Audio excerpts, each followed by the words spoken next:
Je pense que la plupart des gouvernements n'ont pas encore pleinement compris l'ampleur de cette transformation. Car si l'argent devient de l'information, qu'il est décentralisé et immuable, comme l'est le Bitcoin, alors il n'y a plus aucun moyen de contrôler l'offre monétaire. Et c'est selon moi pour cette raison que les gens ne réalisent pas à quelle vitesse le Bitcoin peut atteindre 1 million de dollars, voire plus. Il est donc crucial pour chaque pays d'avoir du Bitcoin, car son potentiel de croissance est immense. Et dans 10 ans, nous devrions atteindre 7 millions de dollars par Bitcoin.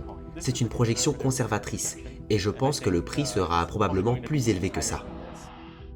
Samson Mow est un acteur bien connu au sein de la communauté crypto. Ancien directeur stratégique de Blockstream, il est aujourd'hui à la tête de Gentry, une société dont la mission est de promouvoir l'hyper-bitcoinisation, c'est-à-dire l'adoption massive de Bitcoin comme monnaie de réserve mondiale. Mow est un fervent défenseur de l'adoption de Bitcoin par les gouvernements et les institutions. Son influence est particulièrement notable dans les discussions autour de la souveraineté économique des pays émergents, comme à Madère, en Colombie, au Suriname ou encore au Salvador, où il a conseillé directement le gouvernement dans l'intégration de Bitcoin comme monnaie légale. Lors d'un récent événement organisé par Johanna Kotar, membre députée de la Bundestag en Allemagne, Mow a été invité à présenter ses idées sur la manière dont le Bitcoin peut servir non seulement de classe d'actifs, mais aussi d'outils de croissance économique et d'innovation technologique à l'échelle d'une nation comme l'Allemagne. Dans cet extrait, Samson Mow explique que les devises de réserve traditionnelles comme le dollar américain déclinent en raison de l'impression excessive. Et alors que les gouvernements peinent avec des politiques inefficaces,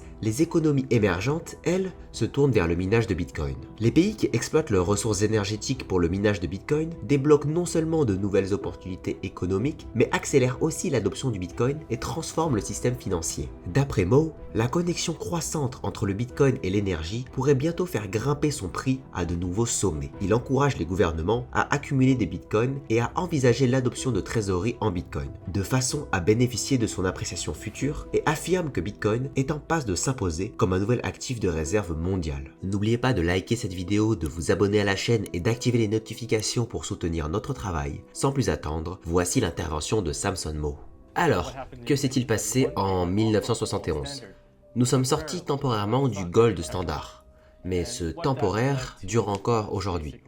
Cela conduit à l'élimination d'une propriété clé de la monnaie, qui est la rareté. Donc sans l'ancrage de la monnaie à l'or, qui est relativement rare, les banques centrales peuvent imprimer de l'argent avec une certaine facilité, ce qui mène à l'inflation et à la dégradation des économies à travers le monde. Mais plus important encore, c'est un phénomène lié à la monnaie qui s'est constamment répété à travers le temps. Nous observons cela avec les monnaies de réserve. Chaque monnaie de réserve dure environ 100 ans, et elle décline généralement à cause de la tentation d'imprimer de l'argent ou de dévaluer la monnaie. Nous arrivons actuellement à la fin de la durée de vie du dollar américain, qui est en quelque sorte la devise de réserve à laquelle toutes les autres devises fiduciaires sont indexées. Et nous assistons potentiellement à l'émergence du Bitcoin comme nouvelle monnaie de réserve mondiale. Et ceci n'est pas un phénomène qui se produit du jour au lendemain. Le dollar est en réalité en déclin depuis près de 100 ans, perdant pratiquement tout son pouvoir d'achat et chutant presque à zéro en l'espace d'un siècle. Les monnaies fiduciaires, lorsqu'elles perdent de la valeur ou deviennent sans valeur, connaissent un phénomène de déclin très rapide. Et c'est selon moi pour cette raison que les gens ne réalisent pas à quelle vitesse le Bitcoin peut atteindre 1 million de dollars, voire plus, simplement parce que les monnaies fiduciaires vont s'effondrer. Tout d'abord, quelle est la réponse à la question « Qu'est-ce que la monnaie ?» À mon avis, la monnaie est la somme du temps et de l'énergie humaine sous forme abstraite. En tant que Bitcoiners, nous aimons dire que Bitcoin est comme une batterie, mais pas une batterie au sens du stockage électrique. Il s'agit en fait du stock du temps et d'énergie humaine. Lorsque l'on travaille, nous fournissons une certaine quantité de temps et d'énergie. Et la monnaie nous permet de stocker la valeur que nous avons accumulée en échange de cet effort, dans le but par exemple de le transmettre à ses enfants. Donc Bitcoin est de la monnaie, et il repose sur deux dimensions, l'énergie et l'information. Il est produit et maintenu avec de l'énergie, mais il est aussi très facile à stocker avec une simple information. Si vous pouvez mémoriser 12 mots, alors vous pouvez stocker du Bitcoin. Il s'agit là d'une transformation extrêmement profonde, et je pense que la plupart des gouvernements n'ont pas encore pleinement compris l'ampleur de cette transformation. Car si l'argent devient de l'information, qu'il est décentralisé et immuable, comme l'est le Bitcoin, alors il n'y a plus aucun moyen de contrôler l'offre monétaire. Toute tentative pour contrôler la monnaie échouera, comme pour les CBDC ou toute autre solution centralisée. Il y a évidemment des tentatives de contrôle de la monnaie et du Bitcoin par de nombreux gouvernements, mais elles échouent systématiquement. Les efforts mis en place pour imposer les CBDC échouent même dans des pays où la surveillance est très importante. Dans ces pays, malgré les interdictions de VPN et la surveillance accrue de la population, personne ne veut des CBDC, tout simplement parce qu'elles sont inférieures. Lorsqu'on les compare au Bitcoin, qui circule librement, la préférence se porte naturellement sur ce dernier. Donc, avec Bitcoin, l'argent devient énergie et information. Cela modifie également de manière significative les dynamiques mondiales, car de nombreux pays, pauvres ou en développement, possèdent en réalité d'importantes réserves énergétiques. Par exemple, si un pays possède du pétrole, il peut mettre ce pétrole dans un baril et le vendre partout dans le monde. Cela n'est pas vraiment possible avec la géothermie ou l'hydroélectricité. Mais maintenant, on peut utiliser cette énergie pour miner du Bitcoin, puis le vendre. C'est pour ça que de nombreux pays émergents ou en développement s'intéressent au Bitcoin, car il leur offre de nouvelles perspectives de croissance économique, notamment grâce au minage.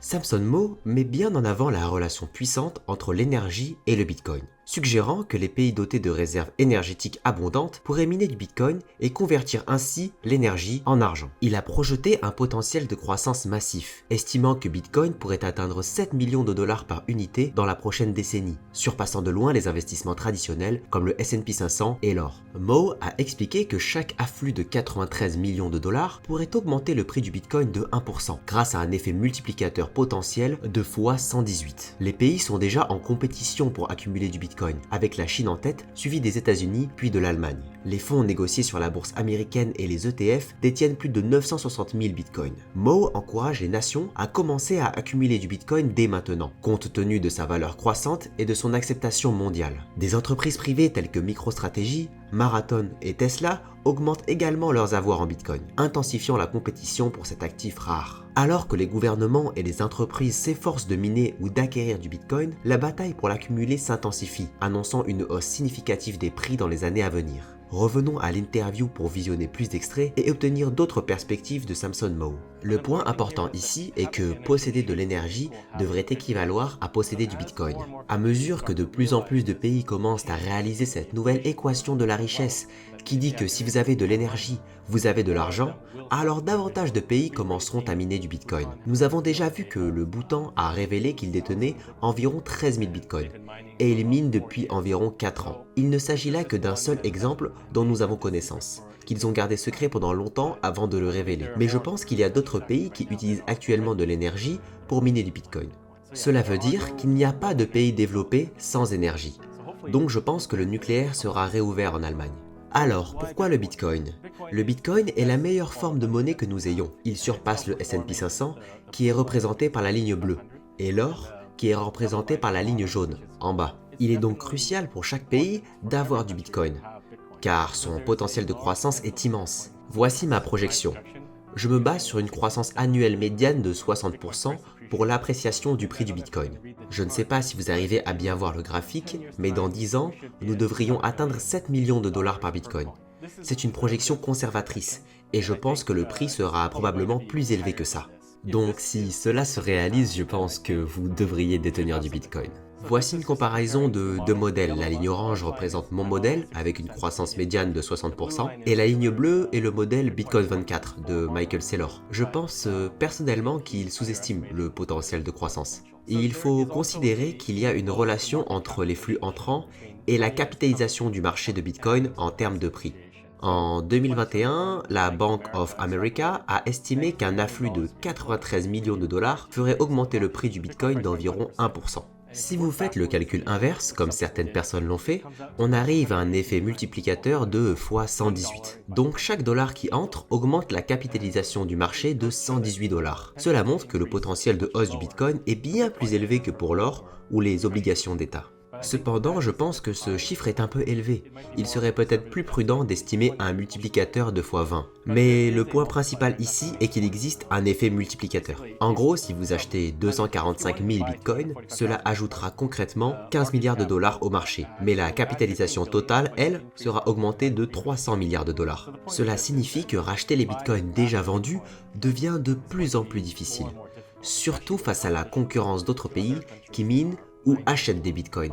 Bitcoin se popularise également de plus en plus à travers le monde, ce qui est une autre raison de commencer à envisager de constituer des réserves en Bitcoin. Il y a MicroStrategy qui possède 250 000 Bitcoins, Marathon et Tesla qui suivent une stratégie similaire. Il y a Scientific qui est un nouvel acteur qui a récemment rejoint le groupe en adoptant aussi la méthode de MicroStrategy, et Metaplanet qui a également débuté la même stratégie au Japon récemment. Pour les plus grandes réserves de Bitcoin, la Chine est en tête avec 190 000 Bitcoins, suivi des États-Unis, puis il y avait l'Allemagne qui détenait près de 50 000 Bitcoins. Mais cette réserve n'existe plus désormais suite à la vente. Peut-être que vous serez capable de les racheter un jour, je vous le souhaite. Maintenant, si vous prenez en image globale des réserves de Bitcoin, les États-Unis sont une superpuissance du Bitcoin, malgré le faible nombre de Bitcoins détenus par le gouvernement.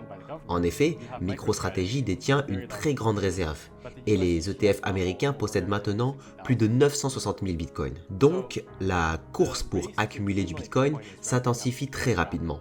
Microsoft a récemment reçu une proposition d'investissement en Bitcoin, introduite pour être examinée lors de son assemblée annuelle en décembre 2024. Bien que cette proposition invite Microsoft à envisager des investissements en Bitcoin, le conseil d'administration a recommandé aux actionnaires de voter contre, soulignant que l'entreprise est déjà actuellement concentrée sur l'intelligence artificielle avec des investissements majeurs dans ce domaine plutôt que sur les crypto-monnaies. MicroStrategy, dirigée par Michael Saylor, continue en revanche de poursuivre agressivement sa stratégie Bitcoin en achetant 18 300 bitcoins pour 1,1 milliard de dollars, portant ses avoirs totaux à 244 800 bitcoins. La société prévoit également d'émettre 700 millions de dollars en obligations convertibles pour acquérir encore plus de bitcoins, illustrant son engagement clair envers la crypto-monnaie. Saylor a lui-même fait un post sur X récemment disant « Hey Satya Nadella, si tu veux faire le prochain trillion de dollars pour les actionnaires de Microsoft, appelle-moi ». Le dépôt de Microsoft à la SEC, bien que déconseillé par son conseil,